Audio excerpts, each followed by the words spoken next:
Hi everybody, this is Professor Couture with a run through the syllabus in a little more detail than we covered in class on when we first met on Wednesday. I just want to make sure that you know how to read through the syllabus and find what you need.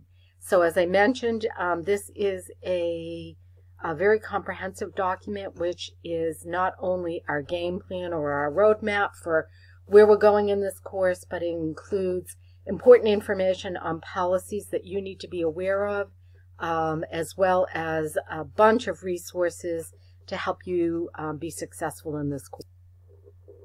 So as you can see, there is a table of contents.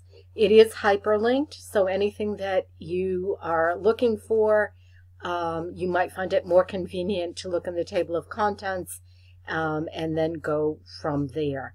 I'm going to start at the end, which is the part that you're most interested in, and that is what is your grade going to be based on in this course. So that's where I'm starting. I'm at the top of page 23. As you can see, there are 4 categories of assessments. The first is attendance and class engagement through group presentations of engagement activities. The second are a number of individually prepared assignments. The third is exams. These will all be in class, multiple choice exams, which cover 3 chapters for exam 1, 3 chapters for exam 2, and 5 chapters for the final exam, with some cumulative coverage, but a heavy concentration on chapters 6 through 10. The last component is 2 hearings that you will participate in, sentencing hearings, and either probation revocation or a parole hearing. How those, a little description might be helpful on what attendance class engagement is involved with. So 10% of your grade is not just showing up to class, but engaging in class activities.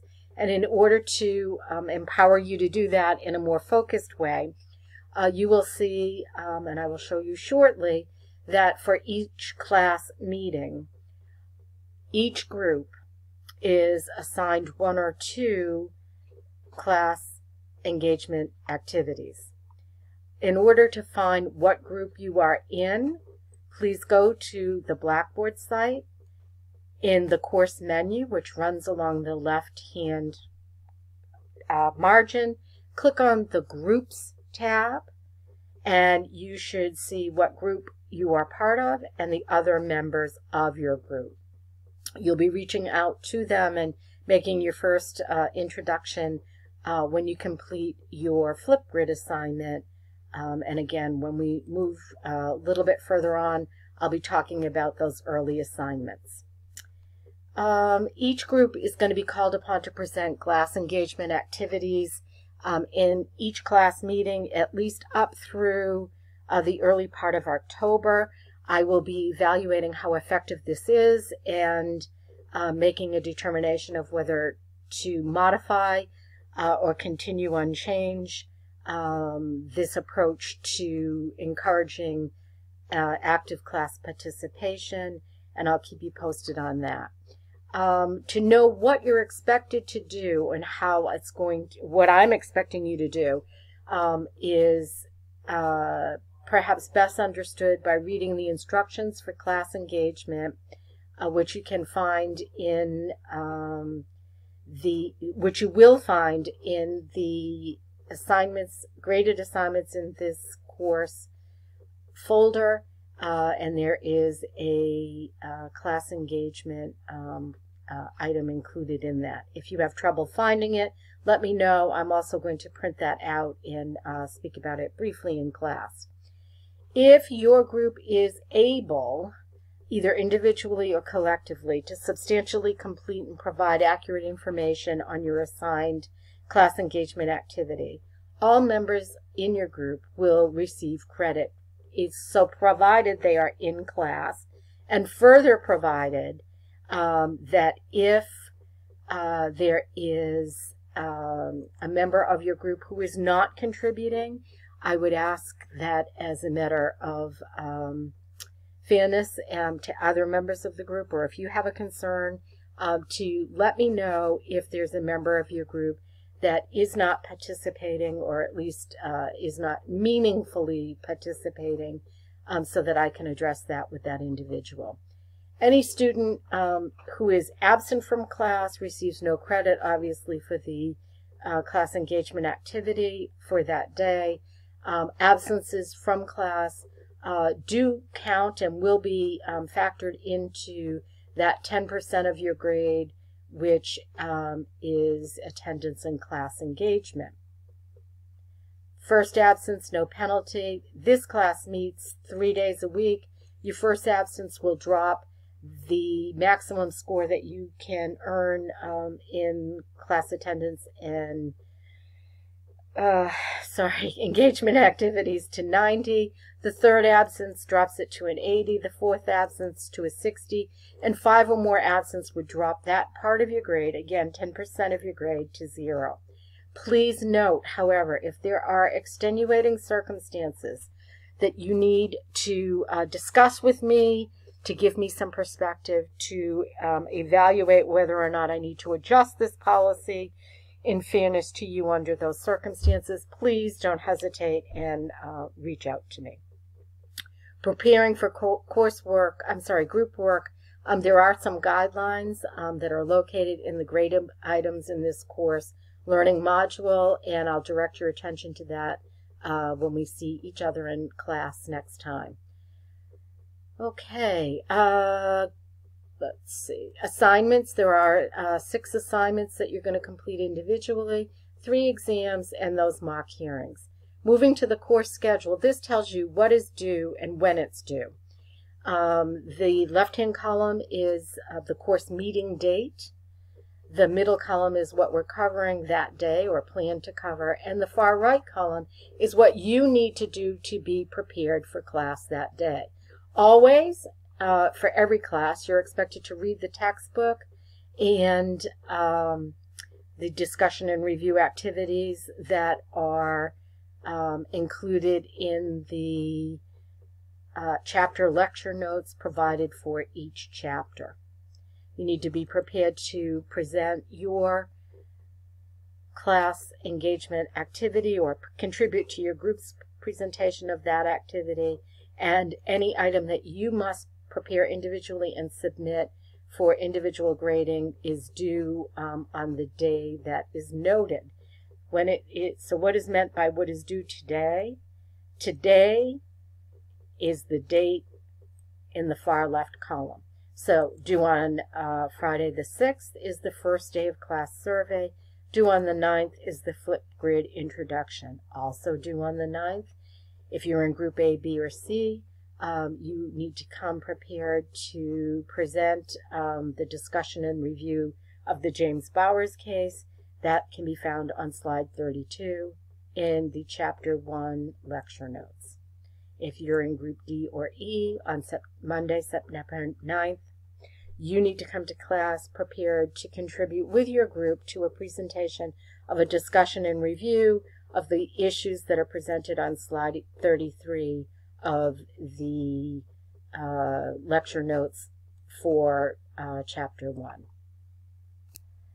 The third assignment is due on September 11th, and you will see that for each class, as I've indicated, either all groups are assigned course engagement activities, or individual groups are assigned, and references are made to the lecture notes posted on Blackboard in the learning module for the chapter we are in. So Chapter 1, slides 53 and 54 are the importance in crime theory and corrections.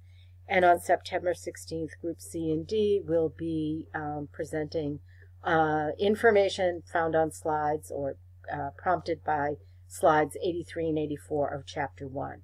We will continue this pattern of groups present group responsibilities for class engagement every class, sometimes only one group, other times all groups. and we're going to see how that goes, probably up through, I would say, the 23rd of September. We'll continue that.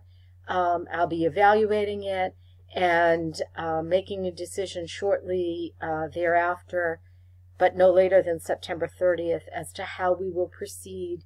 And you will see that the what you are required to be prepared for, in addition to reading the textbook and the lecture notes for each class meeting starting October 7th. That will be updated on September 30th. The other assessments in this class, the exams, the sentencing, the hearings, any assignments, are all noted in the syllabus, and those dates will remain pretty much as is, and the final exam is on December 13th. I'm back at the front page of the syllabus. I just want to call your attention to resources. Excuse me. First, I'd like to call your attention to the fact that we may be discussing topics or issues that might prove to be concerning to some students, depending upon what one's experience has been with the criminal justice system. So please let me know if you have any concerns. Please know that I am here to help you, and I fully expect you can all be successful in this course. I'm here to help make that happen. You need to let me know how you need help. You need to be organized, manage your time, and ask for help or clarification. For those of us who learn by hearing as well as seeing, please consider augmenting your learning through text-to-speech audio that is available for all the materials in this course. I have provided information about what you need in terms of technology and technology ability. Pretty basic stuff, but if you need help, let me know. If you have questions that are not personal in nature or individual to you, please use the question forum in the course map section on Blackboard. Post your question, I'll answer it, and everyone in the class will be able to see your question and my answer. For those of you who are interested in learning about what we'll be covering in detail in this class, learning outcomes are provided, skills that will be developed are provided, and we will be focusing, certainly an important part of this course is career readiness skills and professional development. All of the policies in this course, including the no cell phone and the use of a tablet or laptop only for course-related purposes, directly relate to those career readiness skills and professional preparation. Okay, let's see. Attendance is taken each class. If you're late, you are late meaning you arrive after I take attendance. You are entitled to have that late turned to a tardy, but you must undertake the responsibility to notify me in email by information provided here as described on the bottom of page 14. Please note that you can also be marked absent for a number of reasons, even if you're physically present. And if you have questions about any of that, please let me know. Email is a great way to reach me. You'll find that I'm very responsive. Please make sure you follow the email requirements format that I've provided for you on page 16. Due dates. Timelines matter. There are due dates. If you miss an exam, there is a limited possibility of makeup. Late assignments are accepted within 72 hours for a maximum of 75%. There is a discretionary extension for documented emergencies. Those are truly emergencies, such as student hospitalization. The university policies. University policies are set forth on pages 19 to 22, and then starting on 23, a whole host of resources, some of which are highlighted